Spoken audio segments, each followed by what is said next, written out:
evening, friends. My name is Matt Anderson. I'm the Executive Director of Mosaic Miami. And welcome to Contraire, when the Republic becomes the questions, not the answers to our prayers. Matt, can you tell us what Mosaic is? Because I don't know. Sure. Mosaic Miami has been in this community for 91 years. We started off as a National Conference of Christians and Jews. And that's an organization that goes back to the 1920s, when groups like the KKK were getting power in this community. The Christian and Jewish communities came together to create safe spaces for dialogue and to fight off that hate. So as you can imagine, we've been around for every meaningful chapter of Miami's history, and as Miami became more and more diverse, so did our work. So 5 years ago, we decided that our name was no longer relevant, and we became Mosaic Miami, bringing all the beautiful pieces together to make a mosaic. And we do a lot of work with youth, adults, and emerging leaders, giving the community the tools to find common ground during a time of tremendous polarization and, unfortunately, hate. But this conversation is part of our Can We Talk series, and it's a partnership that I'm really proud of with the GableStage, where we're able to create places like this, safe spaces for dialogue, and give people the opportunity to listen, to learn, and to build real relationships. This play tonight is especially meaningful to me, to many of us, because tomorrow is Yom HaShoah, and that's going to be a time for us to really pause and reflect on the Holocaust. And this play hits home on so many levels, and we could spend hours really unpacking it. And I'm grateful to be in front of you with two of my great friends and partners in the community that I think so highly of and so lucky to work with.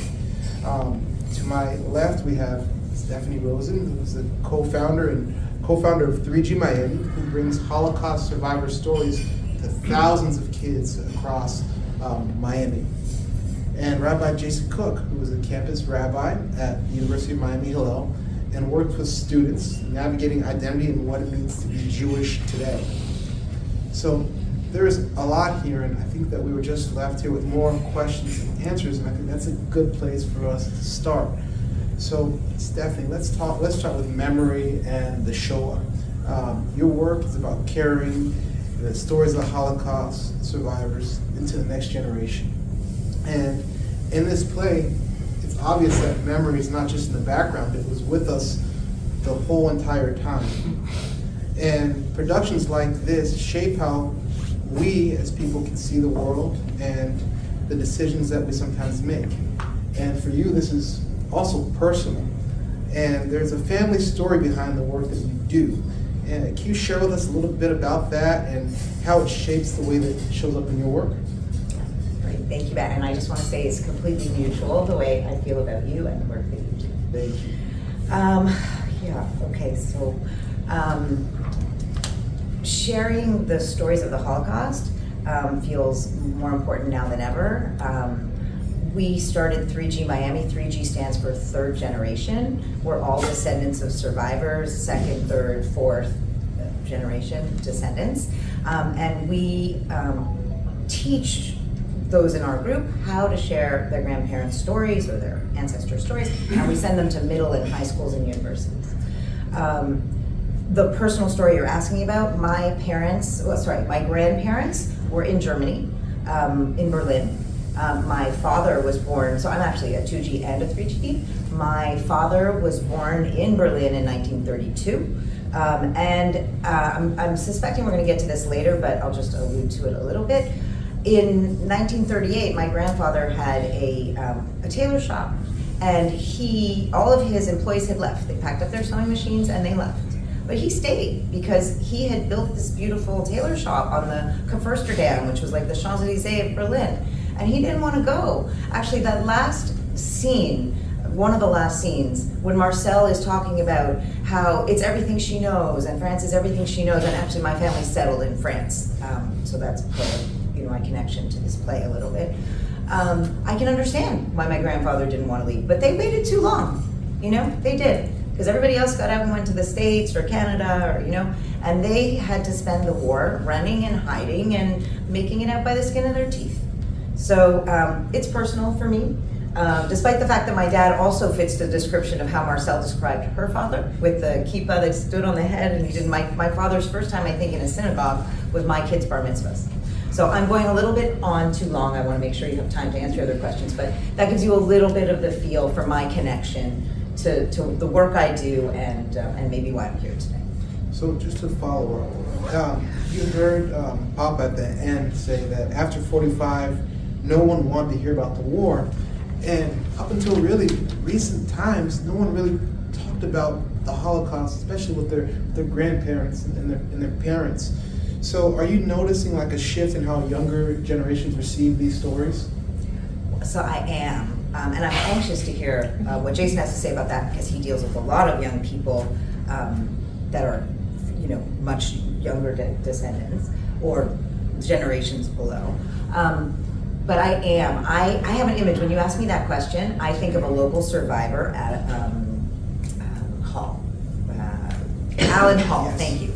When Alan Hall goes to a high school, okay, and he's one of our gems in our community, I've seen photos, it's like he's Mick Jagger. I mean, he puts his hand out and all the kids want to touch his hand, and he's such a wonderful person to share the story. He's so open, and just, when he walks into a room, first he zeroes in on the youngest person there, kind of like in the play when she says, Pierre, my hopes. So yes, I do notice a shift. Those are in the schools where they know what the Holocaust is, they know what a Jewish person is. We actually try to go to schools where they don't, where they maybe never met a Jewish person. And in those places, if you come in with a survivor, they may be in shock, because if you think about the stories of the Holocaust, it's hard to believe it happened, right? Like, the first time I started hearing about it, I was like, what? My parents used to lie to me, by the way. They said it didn't really happen in France. I only found out really when I was an adult that was wrong. Wow. Is that crazy or what? Definitely. I know. So, Rabbi, we heard a very specific line in the play that said that religion is not something that you advertise, but for many people, it's not something that they can hide.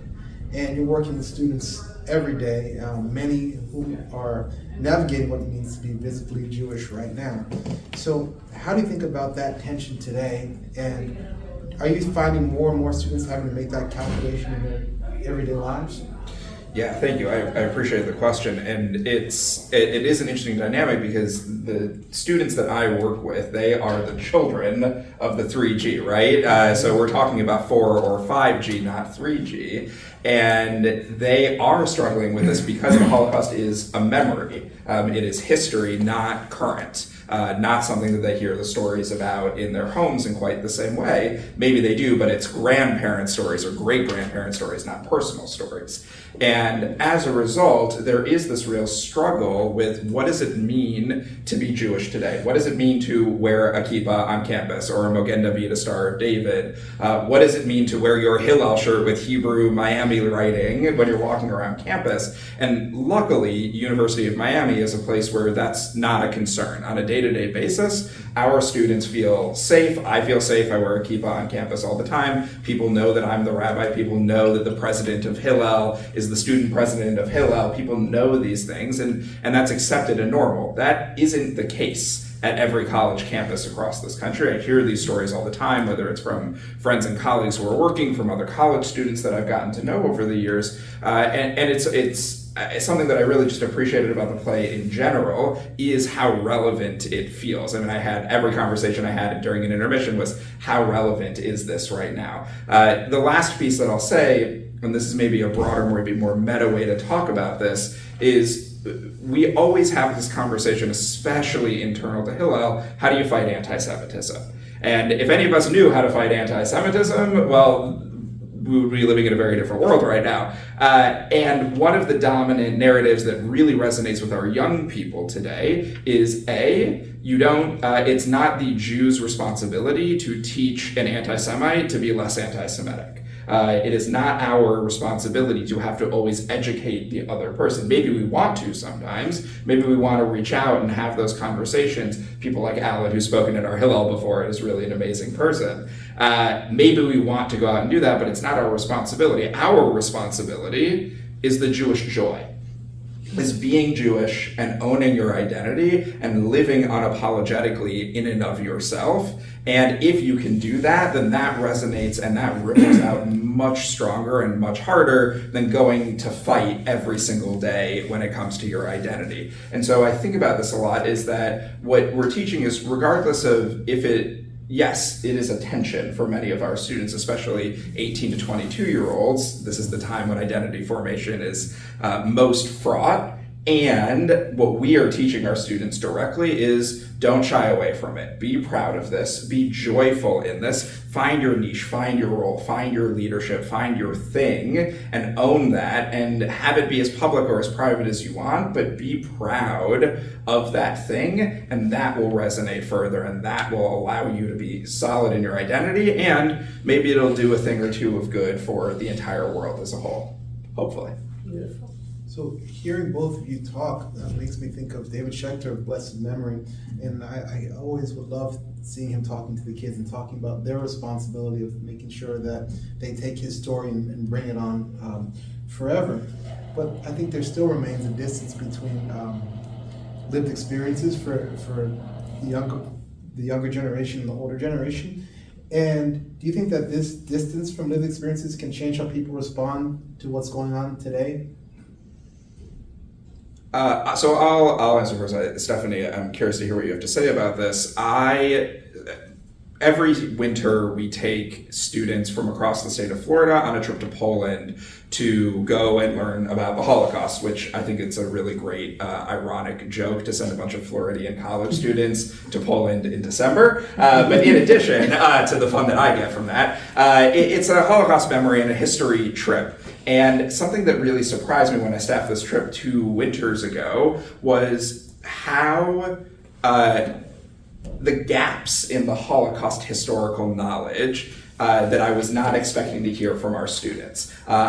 What I think of as a relatively difficult but basic conversation, like how can you have something like bystanders? How can the Nazis rise to power and use the power of propaganda? Things like that to me feel like old hat for Holocaust education was new information for history majors. Right? For students who should be in a position to have learned these sorts of things. These are bright, smart, engaged Jewish students that want to go to Poland in December as Floridians. And they didn't know a lot of these basics about Holocaust education.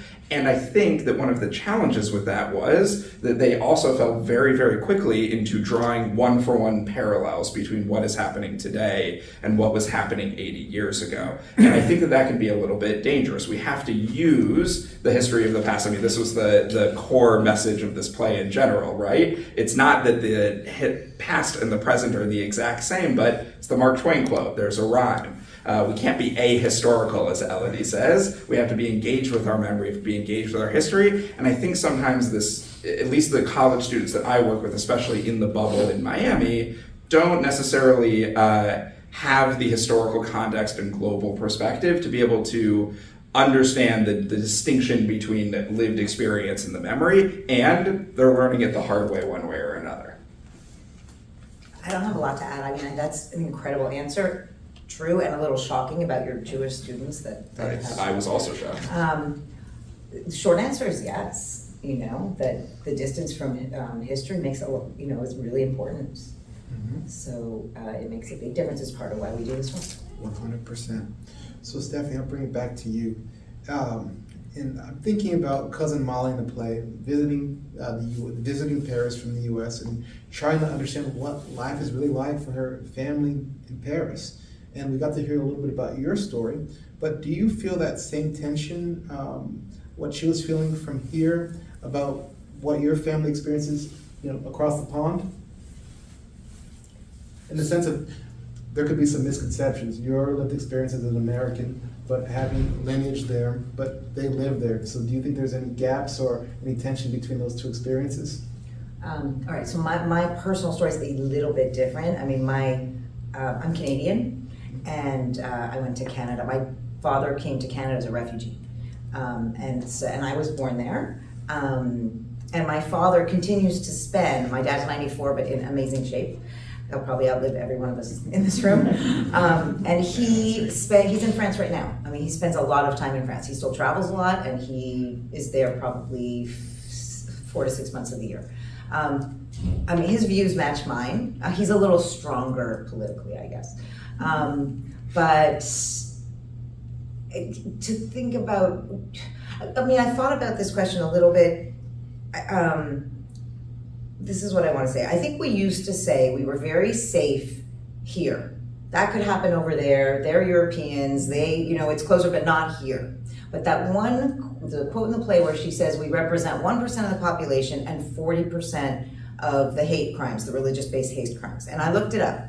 We here represent 2% of the population, and according to the FBI and their most recent stats, it's 55 to 65% of the hate crimes.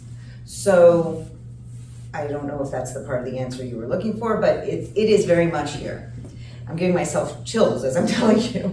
It's not funny. So I think we need to change our attitude here a little bit and just, I personally, in order to function, need to not think about this all the time. I'm doing it today. But So, when we do these conversations, when you plan, God laughs. So there's no, answer I'm looking for. But there was some sort of bashert because it led to where I wanted to go. okay. So there's a point in the play where we talked about the notion of leaving, and trust in a place, starts to sometimes break, and we have to decide if we're going to stay or we're going to go. And right now, like in the play, many Jewish families are thinking about going to Israel, and in a time where doing that is kind of complicated. But how do you think about that moment when someone starts to feel like they might not have a future where they are now? Yeah. So I mentioned to you I'm Canadian. People in Canada right now, it's one of the places, things are not so great. I mean, I have a sister in Montreal. I have a best friend in Toronto. In Toronto, the Jews of Toronto are talking a lot about this, and I'll tell you, a lot of them are thinking about Miami. So that's kind of an interesting thought. Yeah. Miami is perceived as a relatively safe place. I thought about it today, and I live on Miami Beach, and I saw, a guy on his scooter with his tsitsi coming out, totally, and you see it all the time. So we are kind of safe. This thought of how you feel when it starts to shift, the ground has been shifting for a little while. I mean, even on non-religious stuff, like, I never thought I'd live in a place where abortion wasn't allowed. I can't believe I'm living in that reality. I can't believe that books are banned. It's happening, it is. And we're still here. I guess 10, 12 years ago, right before the Ukraine war started, I used to say, like, oh my gosh, my grandparents, how could they sit in Montreal and look at the front page of the newspapers and say, and relatively ignore what was going on in Europe. Mm-hmm. And now, like I said a few minutes ago, in order to function, I do what I can. I want to do more. I mean, we all want to do more. Definitely. So we're just coming out of Passover now, and we heard twice in the play, this is the bread of affliction. We're all part of our own Seder tables. And during this period of sacred time for Christians, Jews, Muslims, it was really beautiful this season during Ramadan to see things like an Iftar Shabbat. Miami's not perfect, but I talked to a lot of leaders across the country, and you're not seeing these types of things happening. And you're also not seeing guys in Jacksonville wearing tzitzit on a motorcycle. So when we think about that, how do we carry forward that history of Passover while at the same time moving forward with the world around us? Can you figure out a way to get all of my students to see a play like this? That would be a good start. No, I mean, I think that the way that this conversation and the way that this play frames the conversation about history and about memory, about what does it mean to be asking these questions right now, what does it mean to the Passover Seder line that's referenced briefly, Bechol dor vador chayav adam lirot et tzmo kilu hu yatzanu mitzrayim, means in every generation we are obligated to see ourselves as if we had personally left Egypt.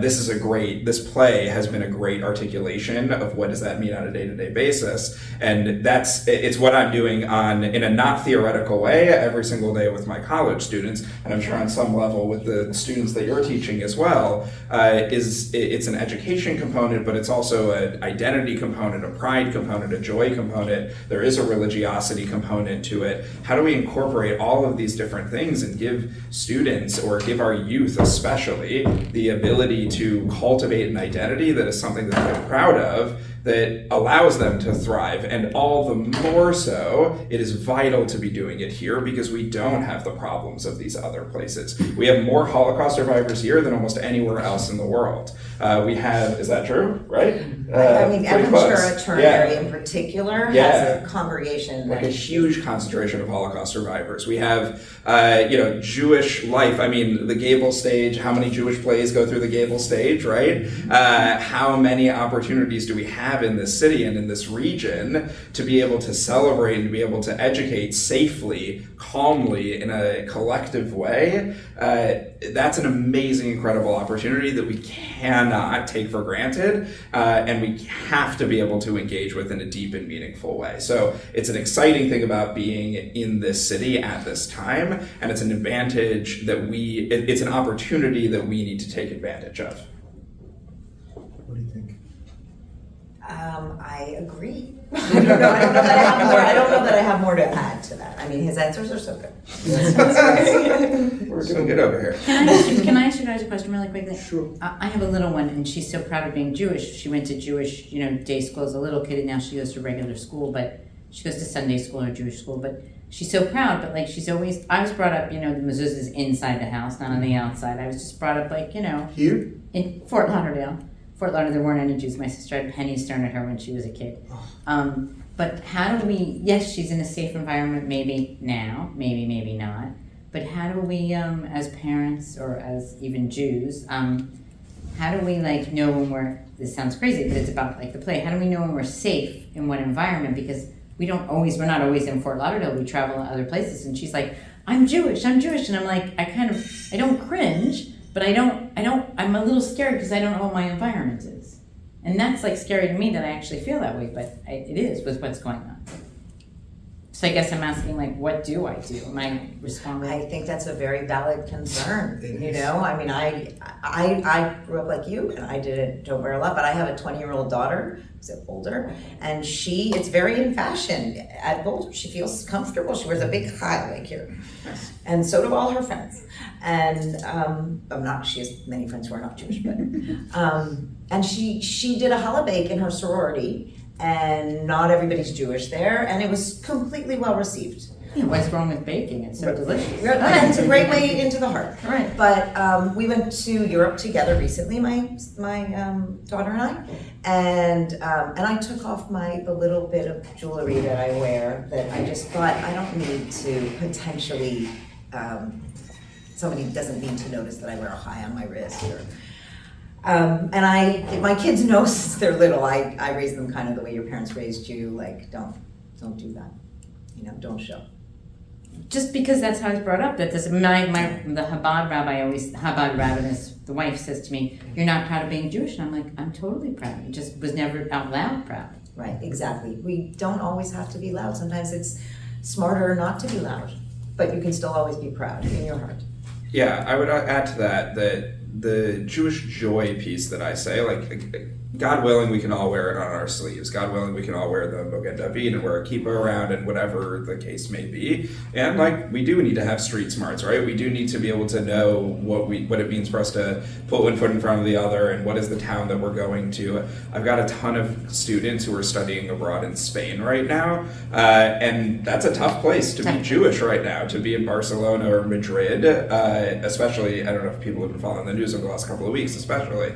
And these are the student leaders of UM Hillel, out loud, proud, very excited, and they have conversations with me about safety and about how to make sure that they can enjoy themselves and enjoy their identity and be safe. And we should be having those conversations. Luckily, my son is 4.5, so I don't have to have those conversations with him yet, but I will be one day, and I'm going to teach him to be proud. And the pride might mean go post on Instagram all the time. The pride might also mean make sure that you light Shabbat candles on a Friday night.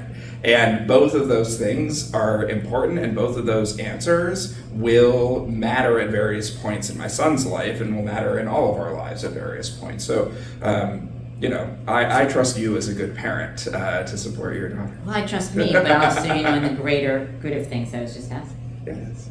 So before we open up for Q&A, I have one more question for the panel.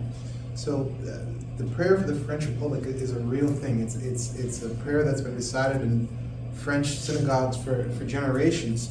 And I want to recite a few lines first. So, may the one who grants salvation to the kings and dominion to rulers bless and protect the French Republic and all who govern it. May justice and righteousness prevail, and may peace dwell in the land. So with that, I want to ask each of you, what is your prayer for our republic? Well, at my temple, there is a prayer that's said on the weekend that for our country. It doesn't talk about kings, but it's similar, I guess. Yeah, it's fair. And I don't know if you're talking more personal or. Definitely. Yeah, I mean, I think that it's all of our responsibility to look out for one another and keep each other safe, whatever our religion, our beliefs, or anything. And my prayer is that we have peace. Amen. There's a story from the Talmud that I've been using a lot when I talk about these sorts of things, and I think it's super relevant for a number of different reasons, that the rabbis Hillel and Shammai, their schools, not even the rabbis themselves, their schools, were arguing for years and years and years about the same thing. We don't even read in the debate what they were actually arguing over, but apparently it was getting nowhere. They just go like, you're wrong, no, you're wrong, no, you're wrong, no, you're wrong, and eventually it gets so bad that God needs to come in and decide, which is like tells you that it's pretty bad in the Talmud because God's not allowed to weigh in on matters of halakha, but God does here, and God comes down and says, these and these are the words of the living God, but the halakha is going to follow the school of Hillel. Yes, we need to make decisions sometimes. Yes, one side might be right and one side might be wrong. Yes, there might be agreements and disagreements, but these and these, elu ve'elu, these and these are the words of the living God.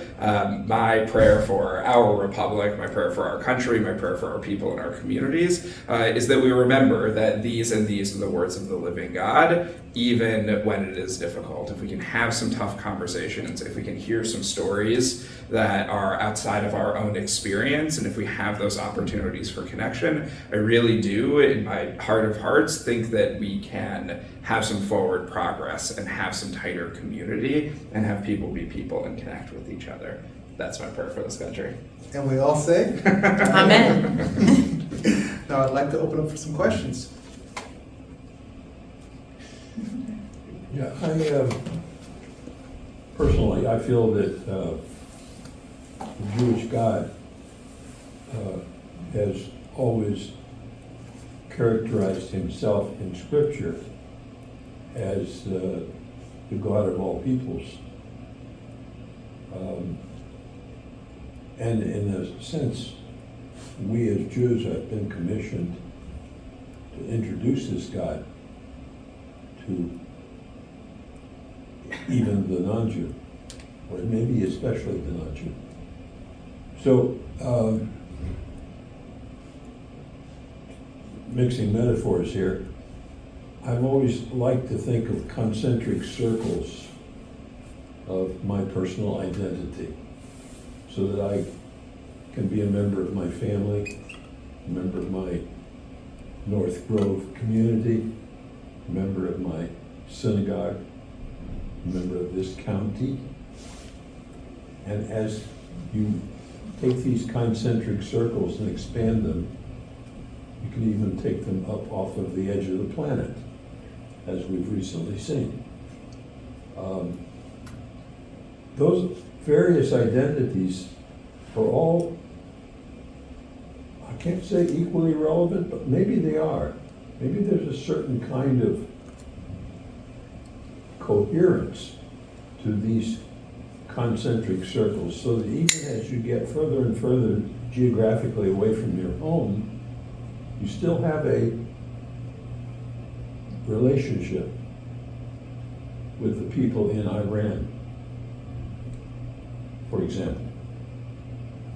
And all of this, it's very complex. It's mind-boggling. It's hard to keep it in perspective. It's like whirling dishes on the end of a stick. But it's necessary. It's part of the global self-worth. So the concentric circles of identity and the ways in which we are connected with each other. The first thing that comes to mind you're getting all my Talmud quotes today. There's a discussion of the Talmud about what does it mean for us to validate each other's vows. And the conclusion of that is that there are certain vows that are so big that the phrase is Kol Yisrael Aravim Zeh B'Zeh, all of Israel is responsible one for another, which in the case of the conversation is very literal. Meaning, if you make an oath in one way or another, the entire Jewish people are your guarantors of that oath, right? We are covering the loan on that one, and that's my starting point. Certainly, for when I talk to my people about this, is we need to be able to have, and I like the way you said it, of like the concentric circles, right? We start local, we start with our people, we start with looking in our backyard. Maybe that's our Jewish community, maybe it's our non-Jewish community, but it is our local and our communal backyard, because those are the people that we connect with the most clearly, and those are the people that we can move and that can move us. And we expand from there. And maybe we get to, if we have 20 rings, maybe we only get to ring 3, but if we do a really good job in those 3 rings, that's going to make a difference, because somebody else is going to be influenced by that and take that next ripple and that next ripple. And I know that sounds very like idealistic and a little bit Pollyanna-ish, but that is the way that we build communities. And I see it from Jewish community building, is that you start with a core and you ripple out from there. So if we can have this sense of global responsibility for each other and have this understanding that investment in local matters, then I think we actually can build something interconnected and impactful. Just take some time, some energy, and some passion. That's why we're all here, right? On the other hand, the subtext of this play was the incredible bickering and trouble within the family, which is the inner ring, yet look how hard it was for even them to have consensus and common ideas and actions, and it illustrates how hard it is. If it's so hard in the inner circle, how do you get to the outer circle? Maybe it's harder in the innermost circle. It probably is, right? But look, they all fight at the Passover Seder, and they all get up afterwards, right? So the ease of the inner circle is like we all sit down to dinner together, we can have a glass of wine, and then we'll probably sit down to dinner again in a year from now at least, right? So the inner circle at least is there, and it's set. Maybe it's an awkward conversation or two with an uncle at the table, but we can get to that point, right? We can figure that one out, then we start building from there. At least that's my, they all got on the plane together to Israel at the end, more or less. Well, it's almost like when you see a couple that say they don't bicker, then you know that there's really something wrong. It's like, that's when they come to my office. Yeah. So I've had this happen several times, but the most recent time is, so I go for a walk with a group of people in their 50s and in my age group, and I'm the only Jew. We're all good friends. We've been doing this for years. And now the war in Iran. And now we're going along, and one of them says something about the war, and this one woman goes, wow, Israel, Netanyahu, the secret controller of Trump, those Jews. Now there I am, right? Now they know I'm Jewish. I don't think they realize how I feel, how I absorb this. insult.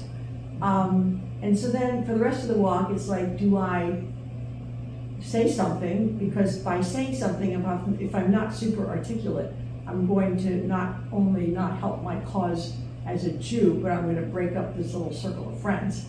So, the walk came to the end, maybe it started to rain, or we got to the end of our walk. In any event, I never said anything. Now what you're saying is, and I felt bad about it, that I haven't said anything. But now you're saying it's really not my responsibility to have said, hey, because really, what would I really say? Like, one thing I could say is, hey, I'm Jewish, and then we forgot, or, well, it wasn't personal to you. And then but it is how I perceived it. My sensibility is, that this was an anti-Semitic comment. The whole thing about the Jews are responsible for everything. The Jews control the world, the media, the entertainment.